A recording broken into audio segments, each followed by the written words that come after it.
A Chinese influencer's statement has become a hot topic.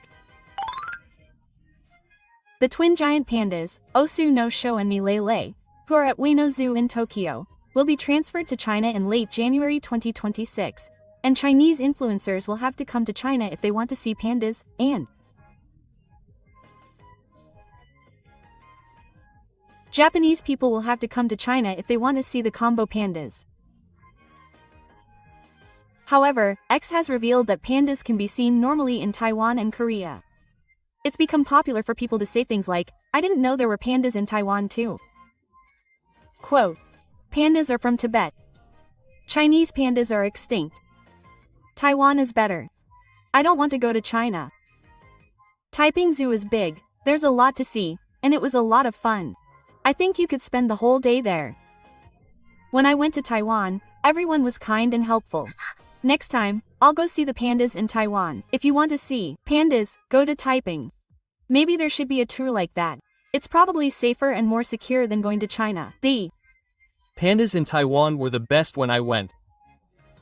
They move around a lot and seem energetic. I thoroughly enjoyed seeing pandas at the city zoo this spring. Both the indoor and outdoor pandas were running around energetically and you could see them up close. There are also many koalas. It's a wonderful zoo with lots of animals, so I highly recommend it. The zoo in Taiwan was great. You can take your time looking at the pandas and you can also see them from the cafe on the second floor. You can sit back and watch the pandas while drinking coffee. Seeing pandas has been added to my list of reasons to travel to Taiwan. I'm not good with flying, but I still want to visit Taiwan someday. I've been thinking about going to Taiwan someday, but now that there are pandas and I've heard the food is delicious, it makes me even more excited to go again. I can't wait to go. People who go overseas to see them must really like them. They make a fuss because they're gone, but it's only temporary. They get bored easily, so it's okay. It would be a shame if Taiwan's third-class cute pandas were to be destroyed by the common people. So I think the crisis in Taiwan caused by the common people is a threat to Japan's survival, and that's the end of the story. Rest assured, I will never go. Also, please don't come to Japan. Red pandas are cute. Taiwan has the third largest number of pandas, so if you like them, you should definitely go to Taiwan. I don't think the tour company is a good idea for this. You can watch videos of pandas all you want. It's not like you can touch them in Japan either. It seems like playing with cats at home is much more relaxing. Tibetan pandas are likely to come to Tibet. Also, pandas are old and haven't been trending lately. A while ago, the song about the Manuru cat from Nasu Animal Kingdom was trending, but there's nothing like that for pandas. Pandas aren't very popular in Japan. It's okay now, but in Kyushu, you can go on a boat with squid and talk to Mr. Takasaki's monkeys, so it's fun. I'm not interested in pandas to begin with, and I'll forget about them in half a year. Children might want to see them, but there's a high probability that they'll be taken away by the increased sales, so they can't go. They seem to be in Taiwan, so I'm not interested in pandas, but I'm not interested in them. They're in Singapore too, but I've never been moved by seeing a panda. Rather, the 400 kilograms brown bear that appears in the city is unusual and impressive, but dangerous. To be honest, I laughed at this Chinese influencer's remarks, which were like a model of the weak move. He's smugly saying, if you want to see pandas, come to China, but it's obvious in an instant that they're also common in Taiwan and Korea, and he's getting criticized for it. The flow is so perfect. Moreover, the Japanese just say, well, I'll go to Taiwan, and that's it. It's ironic that what was supposed to be propaganda to get people to go to China has become propaganda for Taiwan. There's no way they'd go out of their way to see them. They were just saying it because it's close. I wonder why the discussion is based on the premise that Japanese people will have to go to China to see pandas in the future. In the first place, Japanese people these days don't really devote their lives to pandas that much. If you can see one, you're lucky. If you don't see one, it doesn't matter. And yet, you won't be able to see one if you don't go. That's the end of it, even if it's said like a punchline. If you can't read the other party's opinions, it will have the opposite effect when it comes to attracting tourists. I've known about Langkonka since she came to Japan, but I've never thought about going to see her anywhere, so it doesn't really matter. The fact that they're spreading the word without knowing that there are pandas in Taiwan is a clear example of the negative effects of inward-looking propaganda. It might work for domestic audiences, but the moment you go outside, you'll be hit with the truth. What's more, Taiwan's zoos are bigger, closer, open, safer, and you can see them while drinking coffee. They even have a group of people who actually experience them. It's clear that China is at a disadvantage when compared. Then I'll go to Taiwan, but Taiwan says it's one China, so they can't ask for conversion. I feel sorry for the pandas that are being used as traffic police. To begin with, the idea of China's fog card is a good one. Nowadays, traffic police are expensive to rent, and there are strong negative images of political use and disputes over conversion. In the Japanese sense, animals are cute, but if they're too political, they're turned off all at once. In this respect, Taiwan's pandas are seen as ordinary cute animals.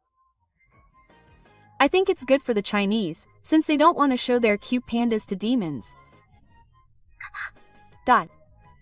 If it becomes Tibet, Japan will probably receive it as a free gift.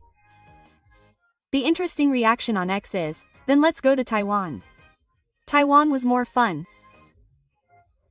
The trend of Taiwanese people being kind is spreading naturally, and no one is saying let's go to China. It's not like they're trying to diss each other, it's just a matter of making a comparison. This is the pattern I hear the most. It's the one that the Chinese hate the most, too. Begin with, pandas are not Chinese animals, they're Tibetan animals. How presumptuous of you, Chinese people. I think the fact that comments like pandas belong to Tibet are coming out is the result of this statement adding unnecessary pressure. They talk in a way that sounds like they're monopolizing something, so they jump into a discussion about history and territory.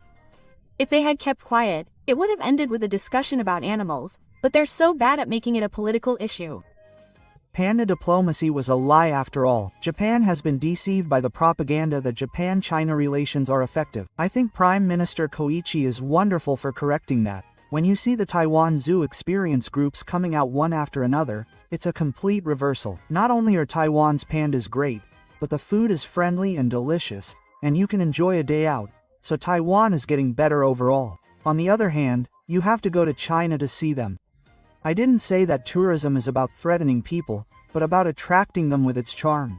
It's enough to just see pandas on video once a year. Chinese people, please just look at Japan through videos and images. The opinion that only people who really love pandas would go overseas to see them is also accurate. The majority of Japanese people don't prioritize pandas when deciding where to travel.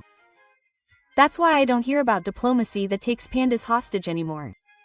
It feels like only the Chinese side is still stuck in the mindset of the early Heisei era. If you really want to see them, I think you should just go to China. In this day and age, videos are fine too. If you say something but they don't do anything or won't come out of their bedrooms, it's more cost-effective to make a clip video. I think the people who are suffering the most damage from this are the Chinese influencers themselves. X is a culture of quick criticism, so in fact, the 5 of them will spread in an instant. There are also people like that in Taiwan. It's an excellent teaching material that shows what happens when you grow up in an environment where you can't do that, even though it's a common occurrence. Pandas are cute, but they would have been more comfortable if they had lived in Japan for 10 minutes in the video. I'll be there with the pandas. In the end, the more Japanese people say they don't want to come to China, the more they think, I won't go. Taiwan is fine. I don't need to see them at all. Quote. This is the scary thing about today's internet salespeople, quietly but surely. I think this is a typical example of how loudly provoking people is the biggest loss. Honestly, if you want to see pandas, I think going to China is the worst way to lure people in these days. When you consider safety, freedom, information networks, and social media regulations, it's an immediate no-go for Japanese people. And then, right after that, they're just fine in Taiwan. And then you're confronted with the truth. This is proof that China is weak and doesn't understand the speed at which information flows around the world. Panda relatives disappear in urban areas every day, so there's no need to go out of your way to see them. The statements made by Chinese influencers may be considered a disaster if they are intended for domestic use, but there are too many cases where they become the emperor with no clothes the moment they leave the country. This time, it was exactly the same as the moment the actual experience group for the Taiwanese zoo was lined up, and the match was over. Go to China versus have fun. No matter how you look at it, the school building is stronger. If you want to see the zoo animals, come to Japan. There are people like Hatoriyama-san, Ishii-san, and Iwaya-san who can only be seen in the style of the mysterious society. The fact that they think of pandas as a diplomatic card is out of touch. To Japanese people, they are not even cute animal costumes. On top of that, China comes with a set of restrictions on movement, surveillance, social speech, and censorship. While Taiwan is a place where you can walk freely, the food is good, and the people are kind. Which one do you choose? The days when you can compete with pandas are over. So what? You just have to take good care of the pandas. Japan has no problem at all. Taiwan's pandas are running around happily. The story that comes up is that you can see them from a nearby cafe. All the Chinese side says is that you can't see them if you don't come. Tourism is completely inferior in terms of the quality of the experience, but in the end, it's not about being forced, it's about being comfortable. Thank you for watching. Please leave your thoughts in the comments, give it a thumbs up, and subscribe to the channel.